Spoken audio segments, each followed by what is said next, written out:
चला चला चला, वाळा वाळा, लवकर लवकर निघायचंय पटापट. हो हो, आज अगदी एवढी घाई? असं काय करताय?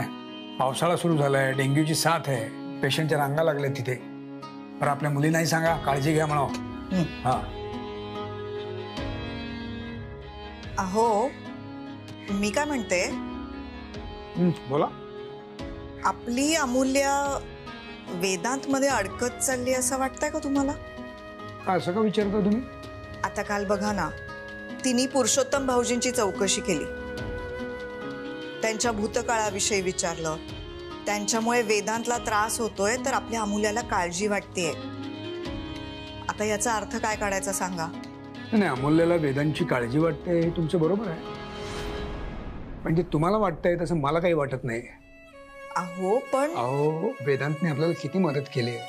हा, शिवाय अमूल्या वेदांच्या कंपनीमध्ये काम करते, त्यामुळे त्याला जर काही त्रास होत असेल तर तिला वाईट वाटणं, त्याची काळजी वाटणं हे साहजिक आहे ना. बरं, राहिला प्रश्न पुरुषा, तर माझ्यामुळे तिची त्याच्याशी ओळख झाली, त्यामुळे तिने माझ्याकडे चौकशी केली. आणि खरं सांगायचं तर मला पुरुषचं हे वागणं तर खटकलेलंच आहे. वेदांनी एवढ्या मेहनतीने त्याची कंपनी उभी केली आहे, तिकडे जाऊन अशी नको ती ढवळाढवळ करणं योग्य आहे का? अहो पण आता नूतनताईंनीच जर त्यांना तिथे नेमलं असेल तर? पण म्हणून त्यांनी तिकडे जाऊन कसंही वागावं का? उद्या माझ्या क्लिनिक मध्ये आला आणि मला म्हणाला, याला तपासू नकोस, त्याचा आधी इलाज कर, मी ऐकून घ्यायचं? नाही, वेदांतही तसंच झालं असणार. काय नाही, तो त्याच्या ठिकाणी अगदी योग्य आहे. हा, मी करणार, अमूल्याला मदत करणार. माझ्या ओळखी आहेत, बघूया काही माहिती मिळते कधी बघतो. पण तुम्ही आपल्या अमूल्याला सांगा बरं, तू याच्यात पडू नकोस म्हणा. सुमन, आपली अमूल्य ना खूप समंजस आहे, तिला सगळं कळतं. आणि तुम्हाला पुन्हा सांगतोय, अमूल्य वेदांतमध्ये अडकत चालली आहे वगैरे हे असला काही विचार अजिबात करू नका, कळलं?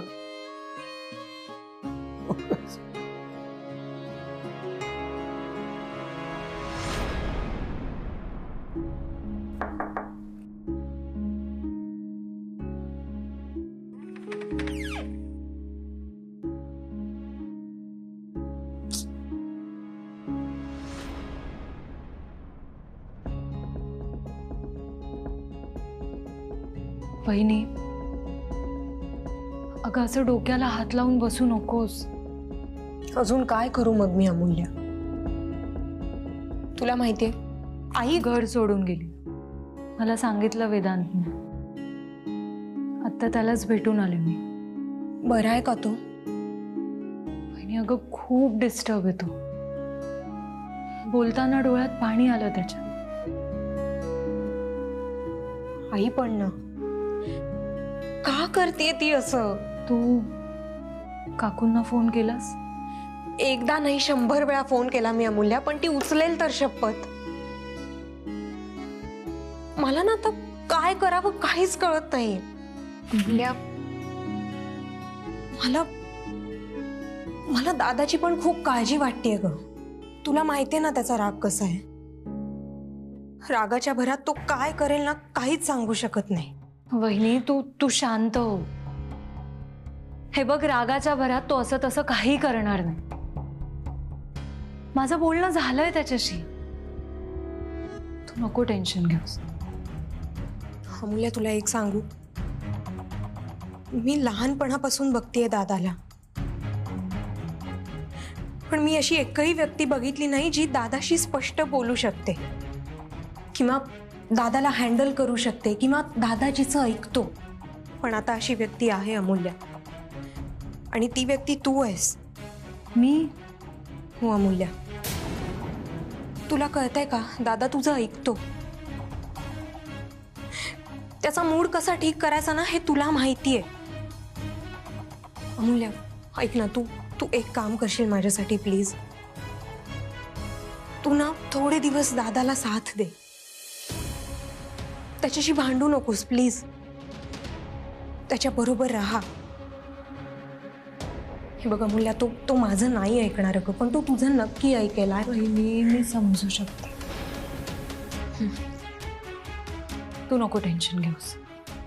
तो आत्ता आलाय का ऑफिसमध्ये?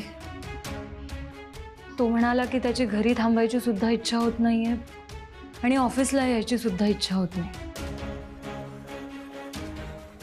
म्हणूनच ऑफिसला आलेला दिसत नाही. काय करतो जेवायला? डाळ भात करू आज. अरे काय रे डाळ भात? पिवळं पाणी आणि कच्चा भात. जेलमध्ये तेच खाल्लंय मी इतके वर्ष. काय काहीतरी वेगळं कर. काय करू सांगा तुम्ही? असं काहीतरी झणझणीत कर. पोटही भरलं पाहिजे आणि मनही. माझ्यासाठी पण कर जेवायला.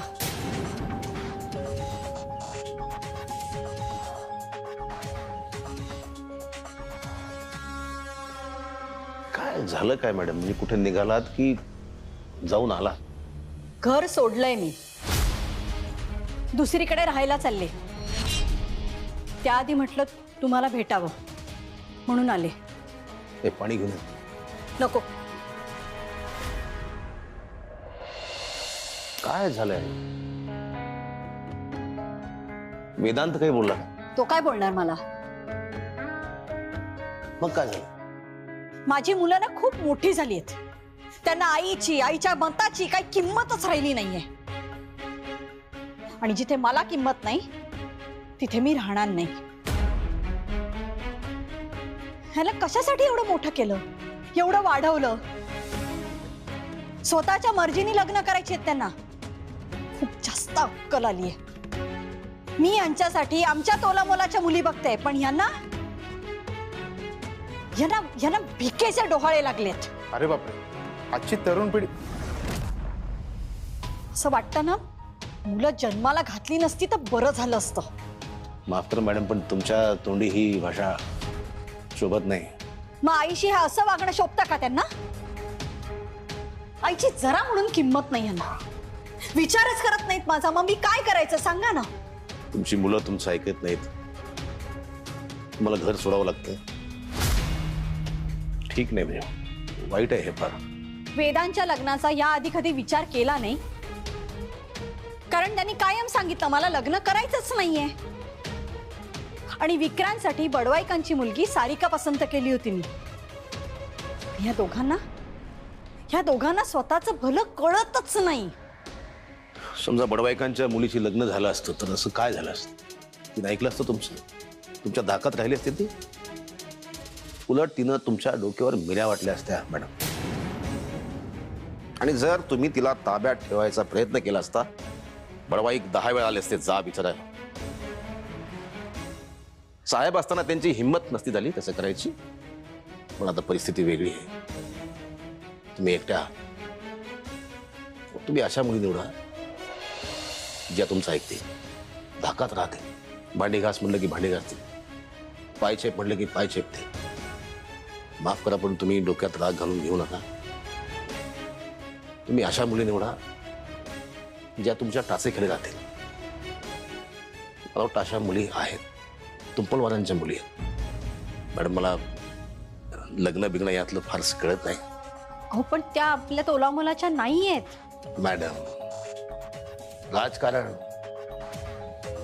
तुम्ही राजकारणाकडे लक्ष द्या.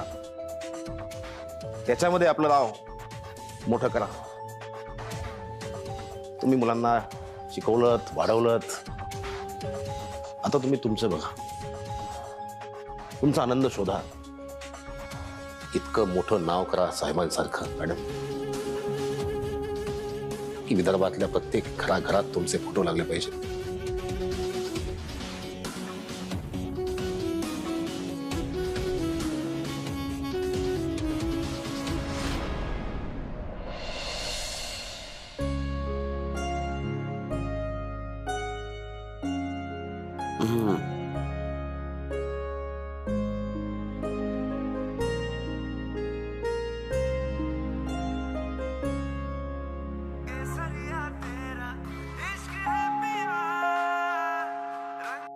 हॅलो, कशी आहेस अमूल्या? कोण बोलतंय? ओळखलं नाहीस ना?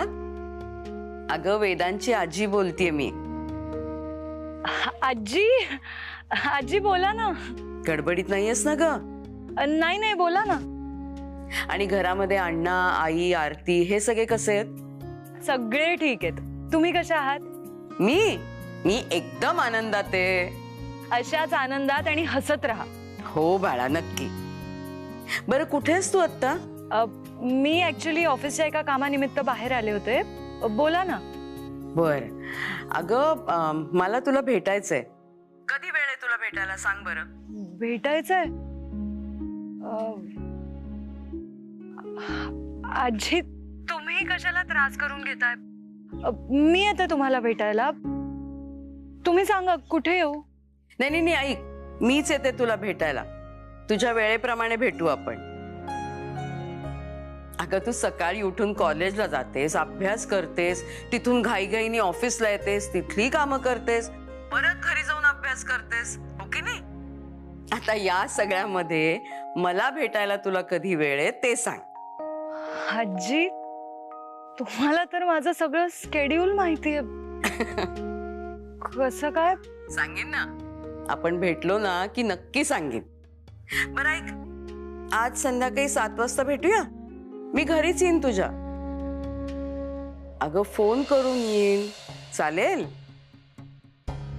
हो हो, ठीक आहे. ठीक आहे, चल मग भेटूया आपण. हा, ओके. Okay, bye. हो.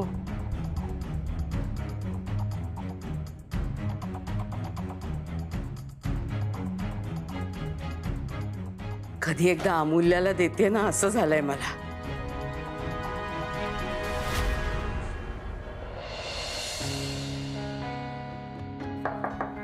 कमेन.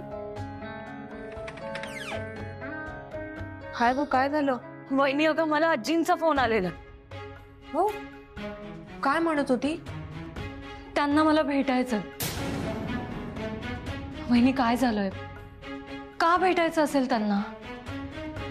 माहित नाही. तू काय म्हणालीस? मी त्यांना म्हणाले की तुम्ही नका त्रास करून घेऊ, मी येते तुम्हाला भेटायला. पण त्या म्हणाल्या की मीच येते तुला भेटायला. वहिनी सांग ना, तुला काही आयडिया आहे का? अमूल्या, रिलॅक्स. तू काय एवढं टेन्शन घेतेयस? अगं कसं नको घेऊ वहिनी टेन्शन. हा असं अचानक फोन आला त्यांचा. अगं काम असेल तिचं काहीतरी, किंवा सहज बोलावलं असेल तिने गप्पा मारायला. अमूल्या, का टेन्शन घेतेस एवढं?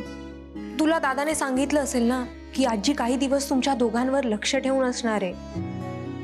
हे बघ, तू खरंच काही टेन्शन घेऊ नकोस. आणि तुम्ही कधी भेटताय? आज संध्याकाळी. ठीक आहे, तू भेटून घे आणि बघ काय म्हणते, मला सांग. आणि कमेन. सर अजूनपर्यंत आले नाही आहेत.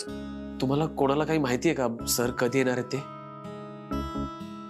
अरे फोन कर ना त्याला. अहो, मी आधीच 4 वेळा कॉल केलाय. आता अजून एकदा कॉल केला ना तर सर खूप चिडतील. हो. काही महत्वाचं काम होतं का? हो मॅडम. अहो, भरपूर कामं पेंडिंग आहेत.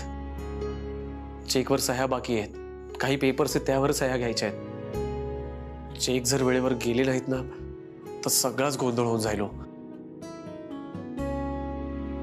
आद्या मॅडम, तुम्ही एकदा सरांना कॉल करून बघता का? ठीक आहे, मी बघते. आणि तुम्हाला काही कळलं तर प्लीज मला कळवा.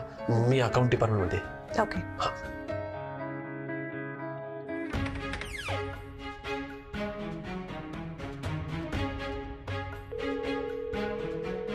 उचलत नाहीये. मी एकदा ट्राय करते.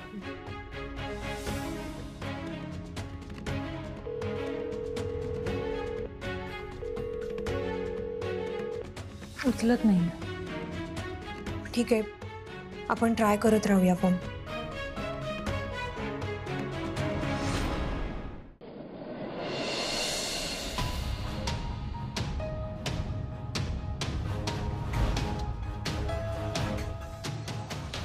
हवं गेले ना ग आता, आणि आपण हे सत्य स्वीकारायला हवं. तुझं हे असं रडणं नकोय मला. तू हे घाल ना. आपल्या समाजात नाही चालत. आई, अगं समाज ना म्हणू दे ना काही. तू नको विचार करू प्लीज. मंगळसूत्र बाबांची आठवण आहे ना, आणि नेहमी तुझ्या गळ्यातच राहील पाहिजे. आई, बाबा असताना तू जशी राहायचीस, तशा साड्या नेसायचीस, तू जशी हसायचीस, आनंदी राहायचीस, मला अगदी तशीच आई हवी आहे परत. Please.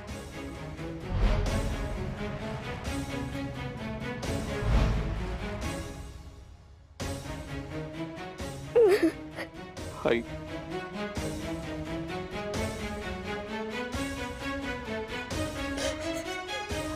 Please.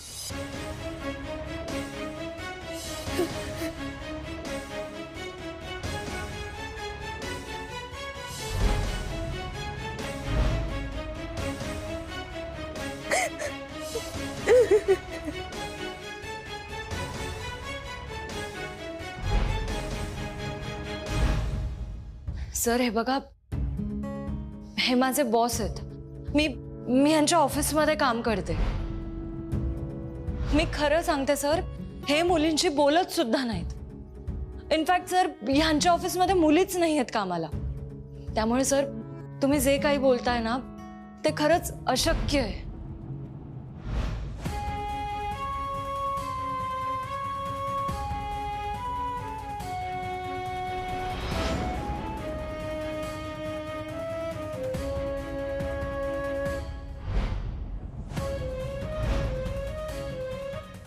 Happy birthday Vedanta.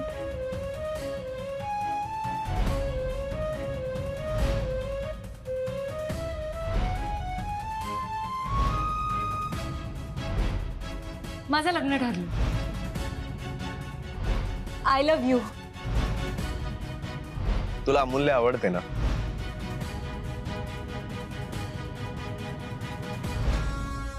हेच तर आहेत आपले नवीन बोर्ड मेंबर. ही कंपनी उभी करायला मी तुला पैसे दिलेत. 237 कोटी मी दिलेत तुला. अमूल्याच्या प्रेमात पडताना एकदा तरी विचार केलास का की आईला काय वाटेल याचा? तुमची आई तुमच्यासाठी मेली असं समजा.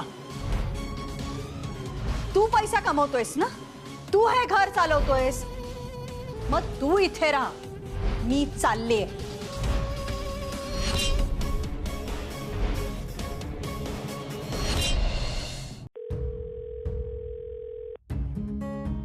तिने अगर नाही उचलते, मी एकदा ट्राय करते.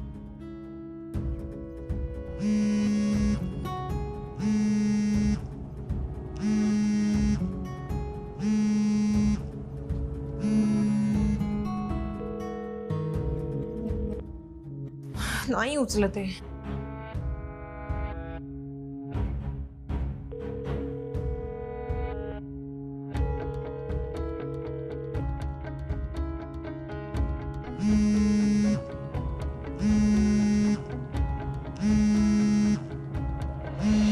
काय झालं? नाही, इतके फोन करतो आपण, हा फोन का उचलत नाहीये?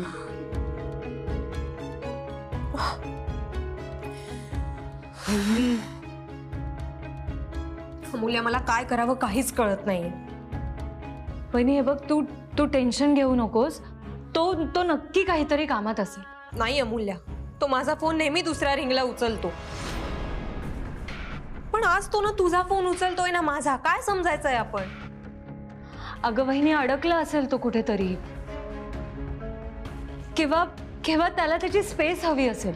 नाही अमूल्या, हे बघ, मी सगळं समजू शकते, पण दादा कधीच असं करत नाही, कधीच नाही. वहिनी हे बघ, तू नको टेन्शन घेऊस. आपण अजून थोडा वेळ वाट बघूया. तो जिथे कुठे असेल, सुखरूप असेल.